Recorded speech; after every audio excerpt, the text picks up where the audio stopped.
You notice things other people walk right past. The slight change in someone's voice when they say, "I'm fine."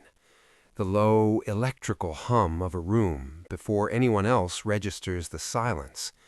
The weight of a conversation that ended hours ago, still sitting in your chest. And most of your life, you have probably wondered, why does everything feel so loud? Why can't I just let things go? Why am I like this? Stay with me, because what you are about to understand will change how you see yourself entirely. Here is the world you are living in. Open-plan offices buzzing with conversation, phones vibrating every 4 minutes, news feeds designed to keep your nervous system in a permanent state of mild alarm. For most people, this is just background noise. They filter it out automatically. They walk through the chaos and arrive home more or less intact. But for you, it doesn't work that way. Every input gets processed. Every conversation gets metabolized. Every environment leaves a residue. By midday, you are not tired because you are weak. You are tired because your brain has been running in overdrive since the moment you woke. Psychologists call this trait sensory processing sensitivity. It was first identified and studied in depth by Dr. Elaine Aron in the 1990s. Her research found that roughly 20% of the population carries this trait. That is 1 in 5 people. And it is not a disorder. It is not anxiety, though it can feel like anxiety. It is not introversion, though it often overlaps with it.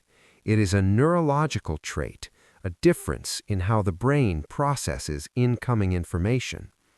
Specifically, the brains of highly sensitive people show greater activation in areas associated with deep cognition, empathy, and awareness, including the insula, the mirror neuron system, and the prefrontal cortex.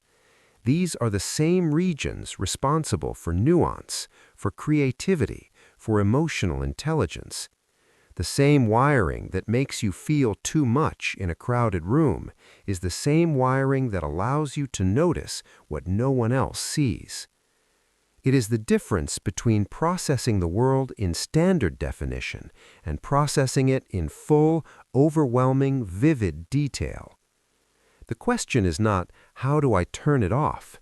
The question is, how do I stop burning out from something that is fundamentally a gift?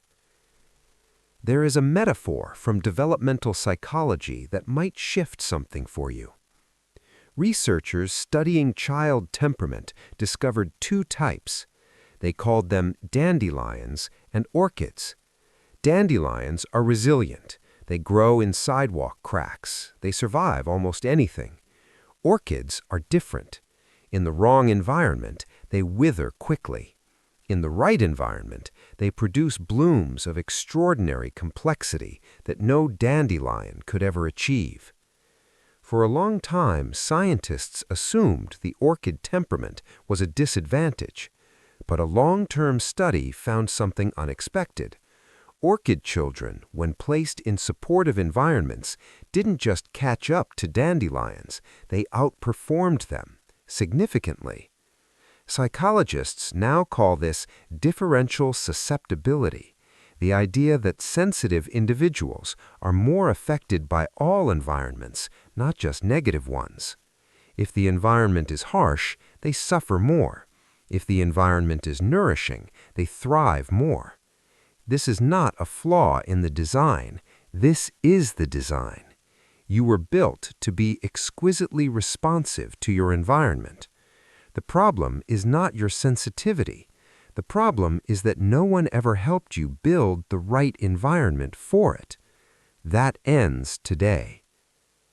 To understand why you are so often depleted, we need to go a little deeper into what's actually happening inside your nervous system.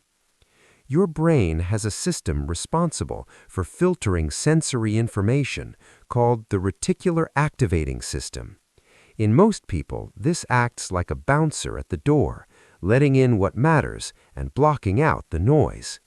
In highly sensitive people, this filter is turned down lower. More gets through, not because the bouncer is absent, but because your brain has evolved to let in more, process more, and notice more. Neuroscientists describe sensory overload not as a surge of new information, but as the brain's inability to downgrade information fast enough. Your system doesn't decide what is important before it processes it.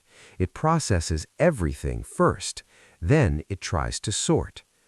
By the time you've walked through a busy train station, your brain has already run thousands of micro-calculations, body language, ambient sound, emotional tone, lighting. You arrive at your destination already exhausted. This is what researchers call systemic overload. It is not that the world is too much.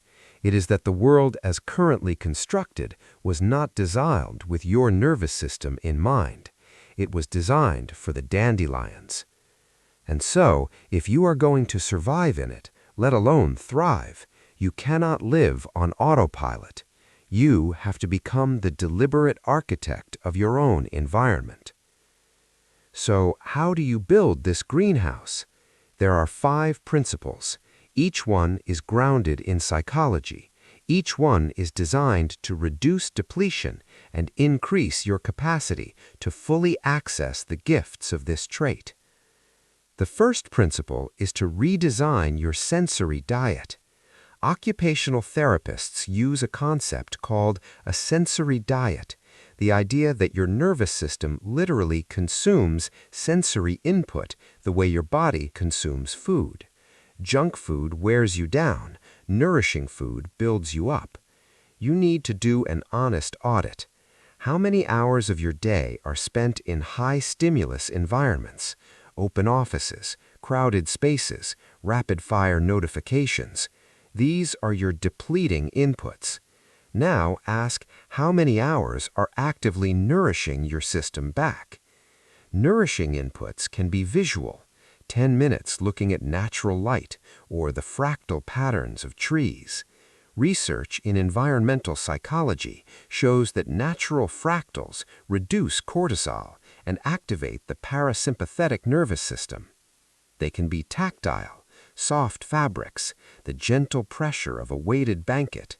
Deep pressure stimulation has been shown to increase serotonin and reduce cortisol. They can be auditory, brown noise, rainfall, or low-frequency ambient sound.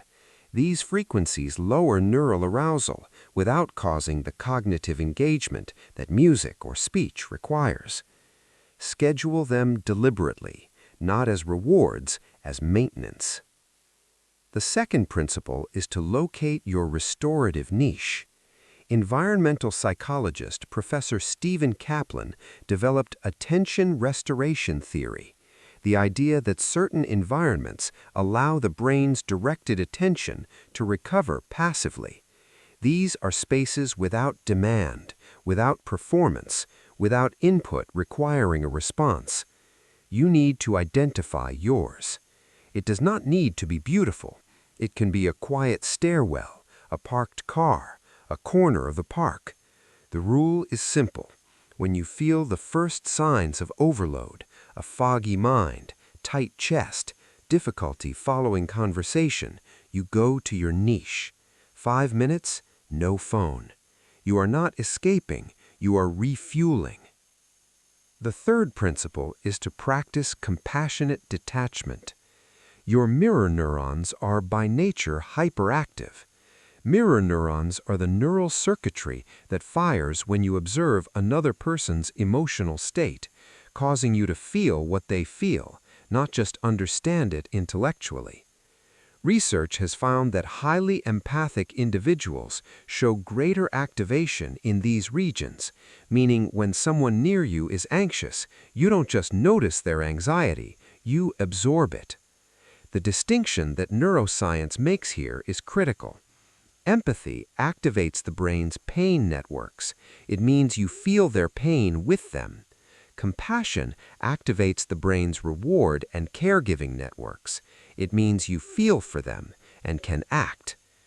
When you notice yourself absorbed in another person's emotional state, try a quiet internal phrase. I see your pain. I am not going to take it as my own.